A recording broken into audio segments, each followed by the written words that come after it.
प्यारे श्रोताजनों,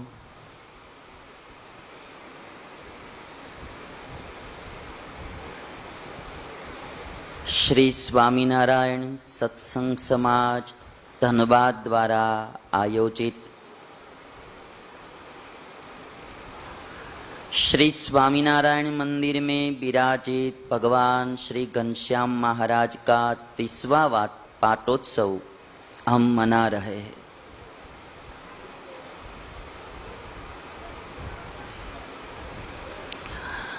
इस पाटोत्सव अंतर्गत हम सुन रहे हैं श्रीमद् भागवत ग्रंथ की कथा। नैमिषारण्य क्षेत्र में सुत पुराणी जी शौनकादिक मुनियों को यह कथा सुना रहे हैं और गंगा नदी के तट पर शुकदेव जी महाराज राजा परीक्षित को यह कथा सुना रहे हैं। शुकदेव जी महाराज कहते हैं कि राजा, भगवान कृष्ण ने गोपियों के साथ रास लिया, फिर भगवान ने शंखचूड़ का उद्धार किया और एक बैल के रूप में अरिष्टासुर आया था।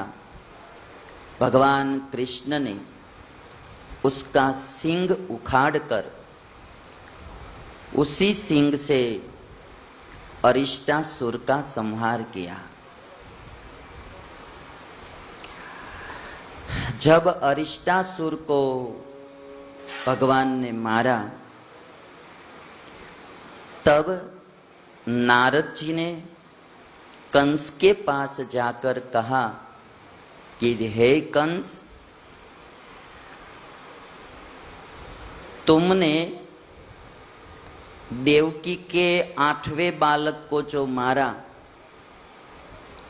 वह जो पुत्री थी वह देवकी की नहीं थी, वह पुत्री यशोदा की थी। और आज जो नंद बाबा के घर, यशोदा के घर एक लड़का है जिसका नाम है कृष्ण, वह कृष्ण नंद यशोदा का पुत्र नहीं है, वह देवकी और वसुदेव का पुत्र है। और वही देवकी का 8वां बालक है, वही तुम्हारा काल है।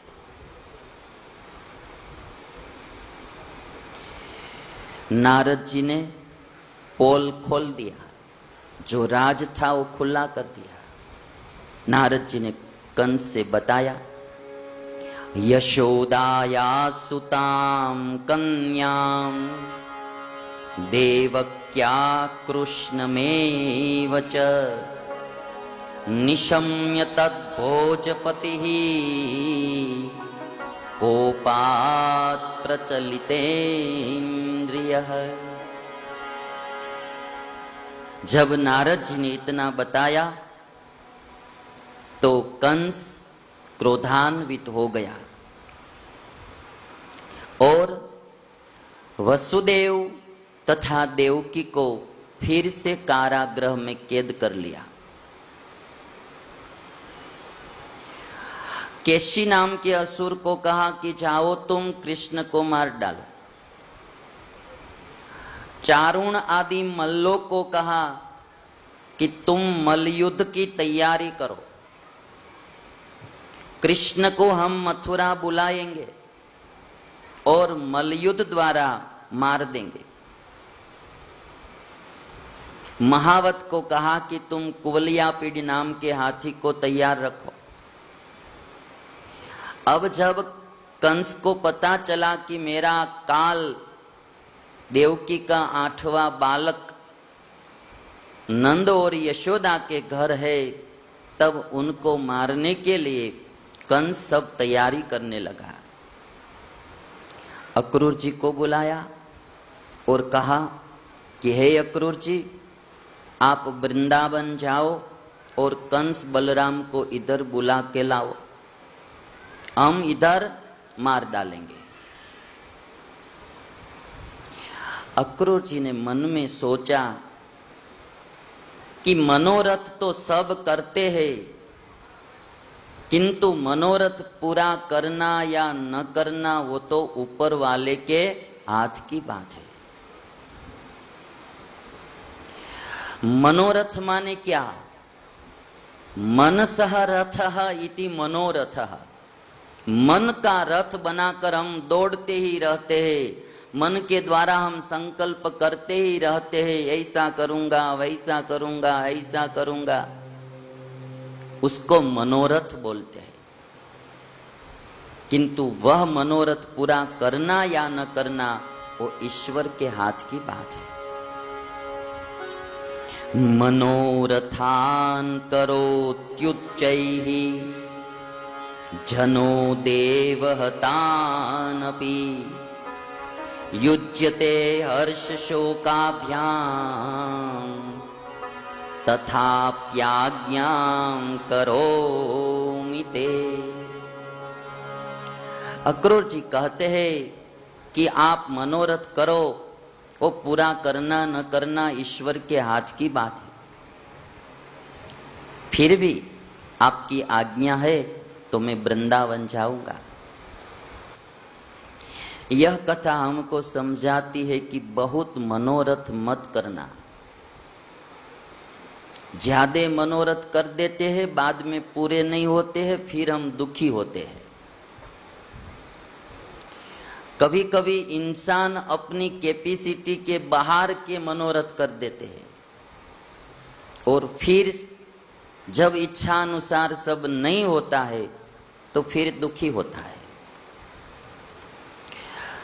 दुख का और क्रोध का सबसे बड़ा मूल है इच्छा। जब हमारी की हुई इच्छा पूरी नहीं होती है फिर हम दुखी होते हैं। इसीलिए जिसको सुख से रहना है उसको ज्यादा इच्छाएं मत करना। बहुत ज्यादा इच्छाएं कर देते हैं जो हमसे पूरी नहीं होने वाली है, या हमारी जो कैपेसिटी है, हमारी जो लिमिट है, उससे ओवर हम इच्छाएं रखते हैं, पूरी तो होगी नहीं, फिर हम दुखी होंगे। और जब इच्छा पूरी नहीं होती है तो आदमी शोक में डूब जाता है, और जब इच्छा पूरी नहीं होती है तब या तो आदमी क्रोधान्वित हो जाता है। आप देखना, गुस्सा तब ही आता है कि जब कहीं हमारी कोई मनोकामना पूर्ण नहीं होती है। पति ने पत्नी से आदेश दिया कि आज दोपहर में गरम गरम भजिया खाने की इच्छा है, भजिया बनाना। आपने एक इच्छा प्रकट की, आप दोपहर घर भोजन पाने के लिए गए और भजिया बना हुआ नहीं देखा। वो खाने की इच्छा तो बहुत थी, अब इच्छा पूरी नहीं हुई, कोई कारणवशात पत्नी ने भजिया नहीं बनाए, तो तुरंत आपको गुस्सा आएगा। जो इच्छा पूरी नहीं होती है वही इच्छा क्रोध के रूप में परिणत हो जाती है। और इसीलिए भगवान कृष्ण ने गीता में कहा, कामात् क्रोधो भी जायते, कामात् क्रोधः अभिजायते। इच्छा में से ही, कामनाओं में से ही क्रोध उत्पन्न होता है। आप अपने पुत्र से कहेंगे कि आप पढ़ने के लिए बैठ जाओ, और वह पुत्र, आपकी इच्छा है कि वह पढ़े, पुत्र की इच्छा है कि मैं खेलने के लिए जाऊं। एक इच्छा पुत्र की है, मुझे खेलना है अभी। पिता की इच्छा है, माता की इच्छा है कि ये पढ़े अभी। दोनों की इच्छा है। यदि पिता बहुत कड़क स्वभाव के है, टाइट स्वभाव के है, तो पुत्र का चलेगा नहीं। तो पुत्र की इच्छा जो खेलने की थी वो पूरी नहीं होगी तो वो अंदर अंदर क्रोधित हो जाएगा और पप्पा से नफरत करेगा। कि ये चला जाए, इतनी देर है। और जब पप्पा कहीं बाहर जाएंगे तो तुरंत खेलने के लिए चला जाएगा और नफरत भी करता जाएगा पप्पा से, क्योंकि अपनी इच्छा पूरी नहीं हुई। और यदि पप्पा ने मम्मी ने कहा और यदि लड़का नहीं मानकर खेलने के लिए चला गया तो इनको गुस्सा आएगा। हमारी इच्छा जब पूरी नहीं होती है तो हमको गुस्सा आता है। आप पक्का अपने अपने जीवन में देख लेना, जब कभी क्रोध आता है, गुस्सा आता है, तो समझना कि कहीं न कहीं हमारी इच्छा है वो पूरी नहीं हुई। आप सभा मंडप में इधर आएंगे और आपने सोच कर आप आएंगे, एक इच्छा लेकर आएंगे कि मैं जाऊंगा तो कोई मेरे सामने आएगा और मुझे आगे बिठाएगा। इतनी इच्छा लेकर आप आएंगे, सभा में प्रवेश करेंगे और कोई सामने नहीं आया, कोई ने नहीं बुलाया, कोई ने आगे नहीं बिठाया, आपकी इच्छा पूर्ण नहीं हुई, तुरंत आपको गुस्सा आएगा, नफरत होगी, आपका मन अपसेट हो जाएगा। फिर सारी कथा में बैठेंगे तो सही, किंतु आनंद नहीं आएगा, क्योंकि आपकी इच्छा का भंग हुआ। इसीलिए जिसको सुखी होना है उसे इच्छाएं कम करना। तो क्या हम इच्छा ही न करें? इच्छाएं तो करनी पड़ती है, इच्छा के बिना तो कुछ चलता नहीं है। पहले इच्छा होती है, बाद में ही कार्य होता है।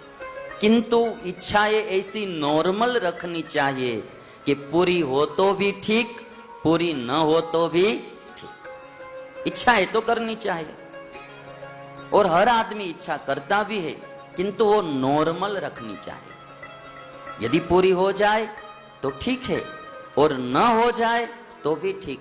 तो न इच्छा पूरी हो तो क्रोध मत करना, नफरत मत करना या अभाव मत लेना। ईश्वर की इच्छा, सबकी इच्छाएं कहां पूरी होती है भाई, है ना?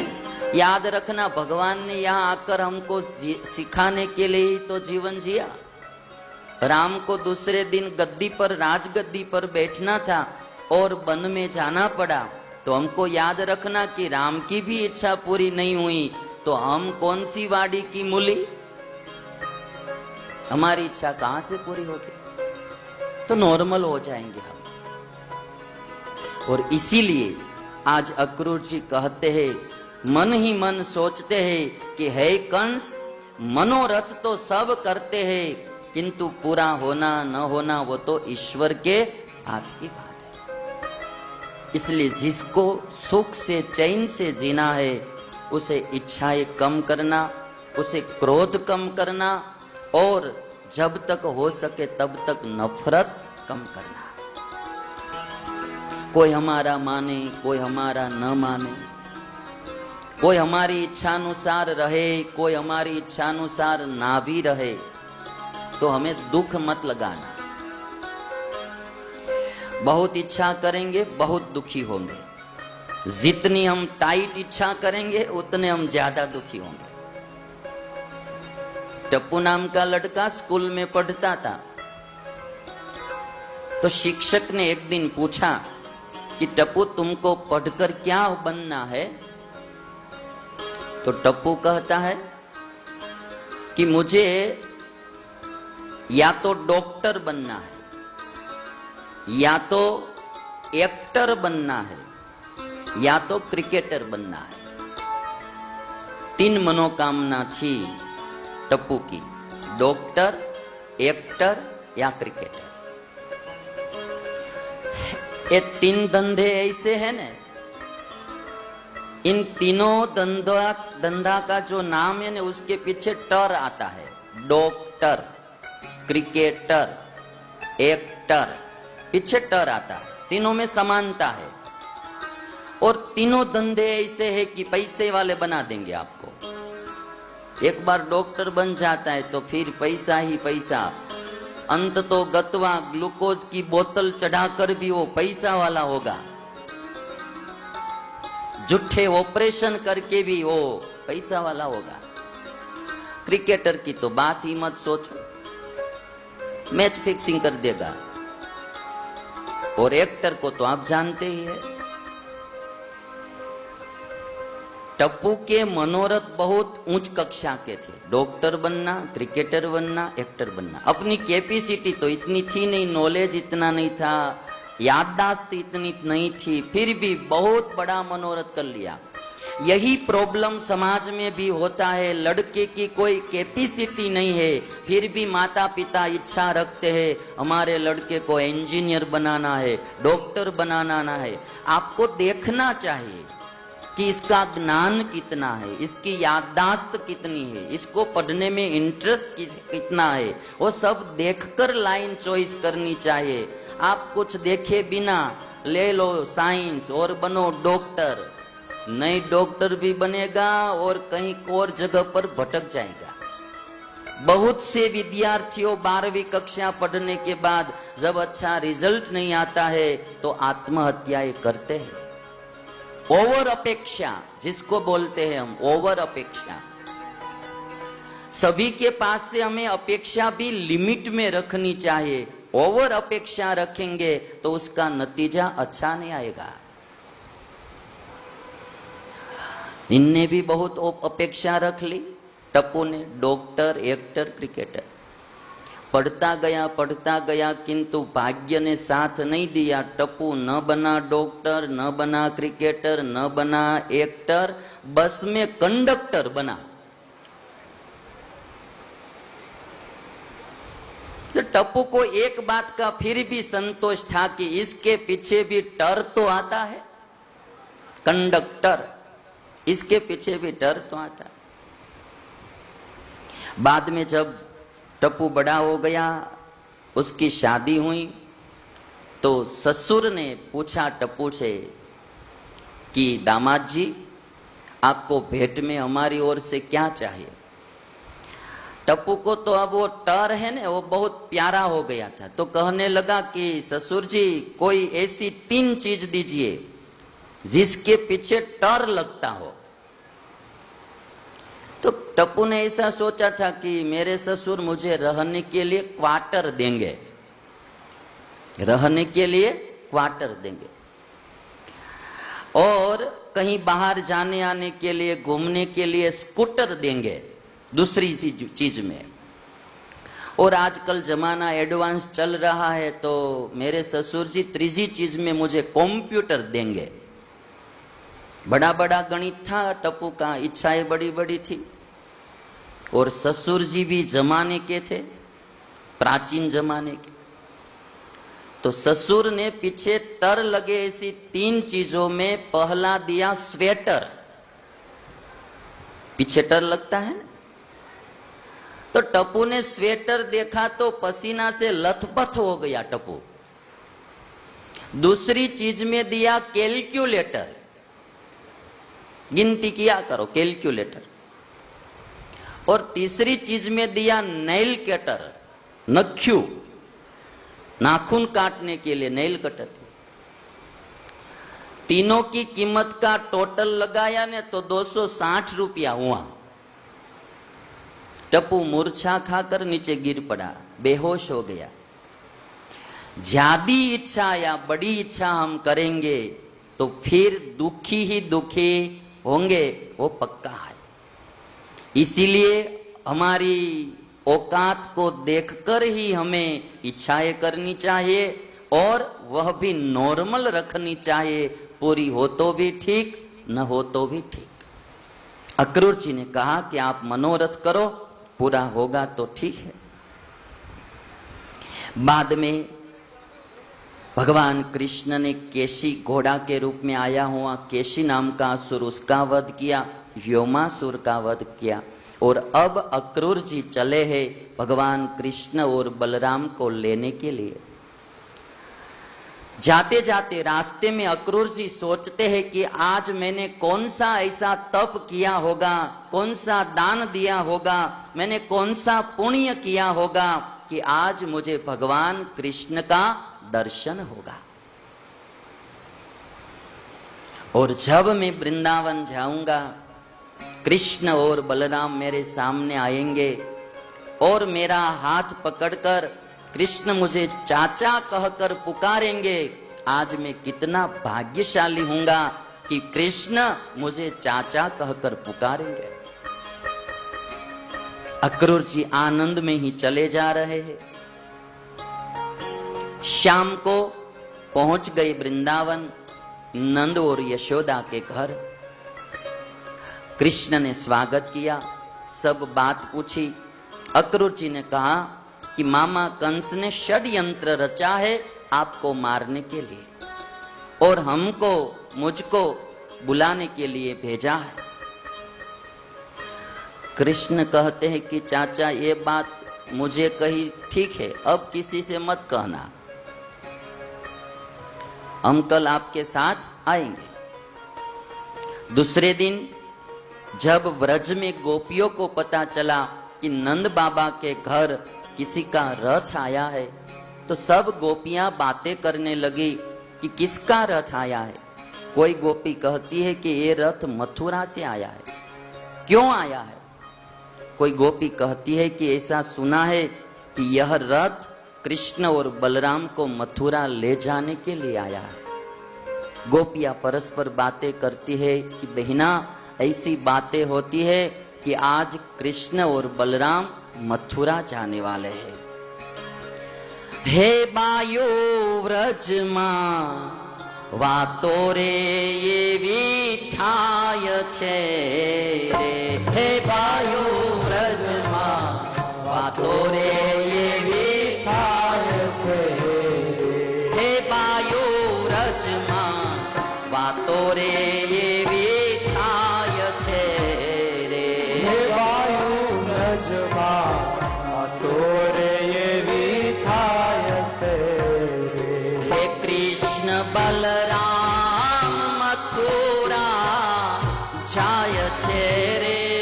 कृष्ण बलराम मथुरा जाय छे रे। कृष्ण बलराम मथुरा जाय छे रे।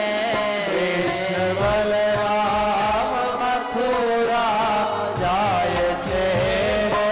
हे बायो व्रज मां वातो रे ये विठाय छे रे। हे बायो व्रज मां वातो रे ये विठाय छे रे। एक गोपी कहती है कि ब्रज में ऐसी बातें होती है कि कृष्ण और बलराम मथुरा जा रहे हैं।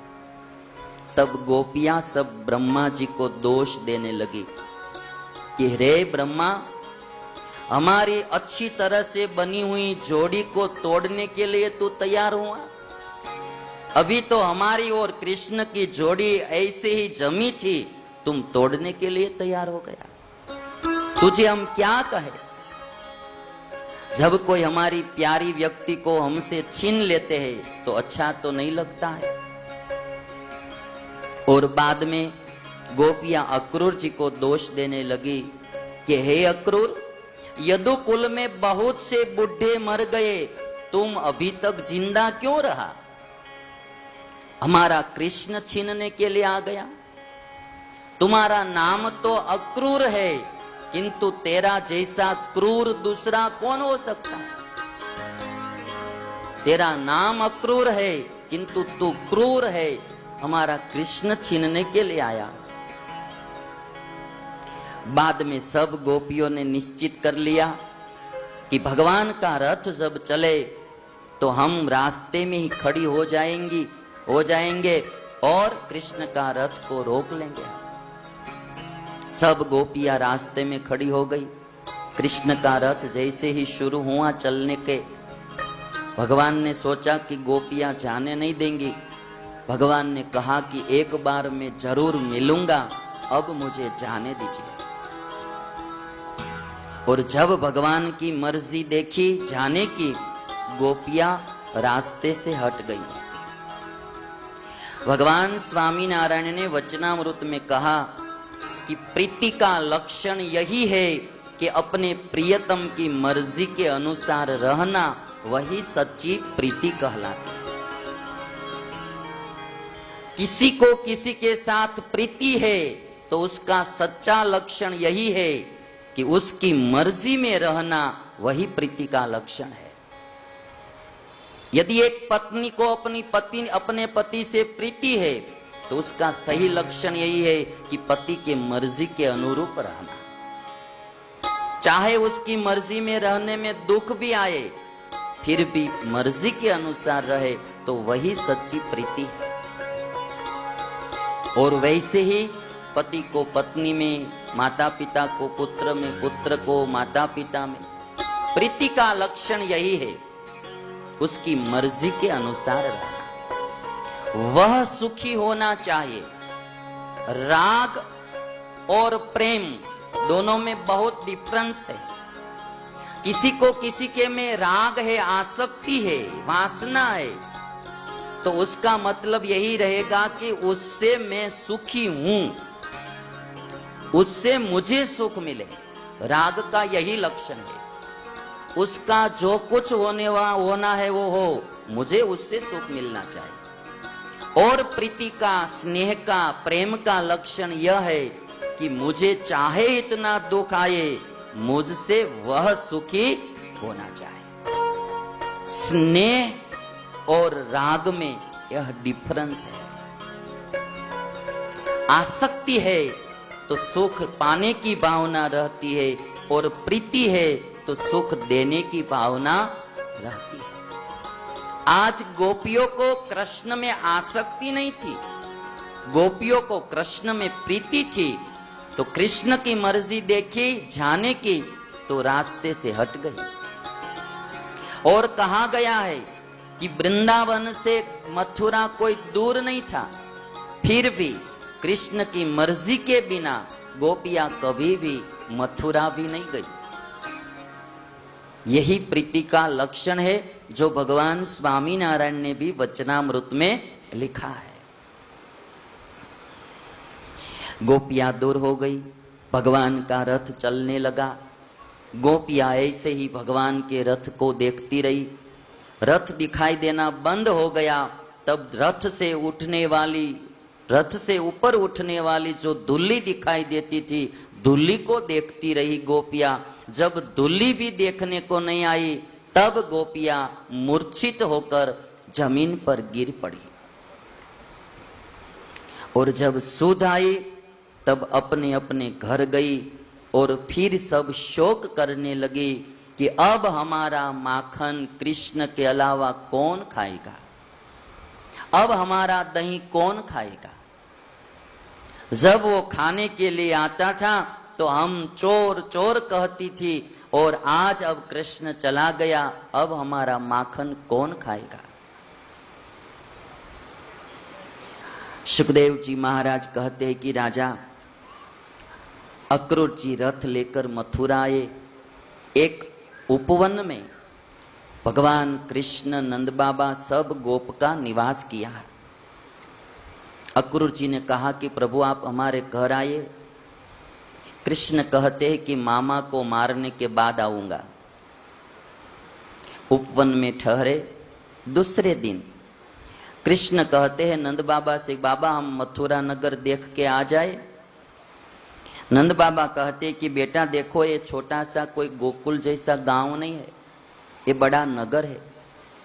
आप सीधा सीधा जाना और सीधा सीधा ही वापस आना, कहीं झगड़ा मत करना, यहाँ के लोग बड़े बड़े होते हैं। कृष्ण कहते कि बाबा हम सीधा सीधा जाए और रास्ते में दीवार आ जाए तो। नंद बाबा कहते हैं इसीलिए मैं कह रहा हूं, तुम सीधा सीधा नहीं जाने वाला हो। नंद बाबा से कहते कि बाबा हम कुछ भी नहीं करेंगे, हमको जाने दीजिए। जब इजाजत दी नंद बाबा ने, कृष्ण, बलराम और गोप बालकों सब मथुरा नगर देखने के लिए निकले हैं।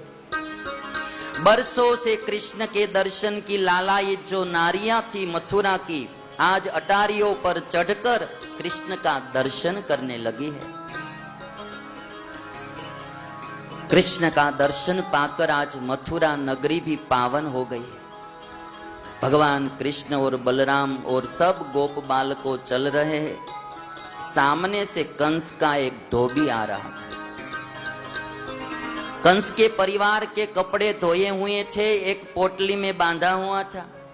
दूसरे भी बहुत से धोबी थे, उनके पास भी सबके पास एक एक पोटली थी कपड़े की।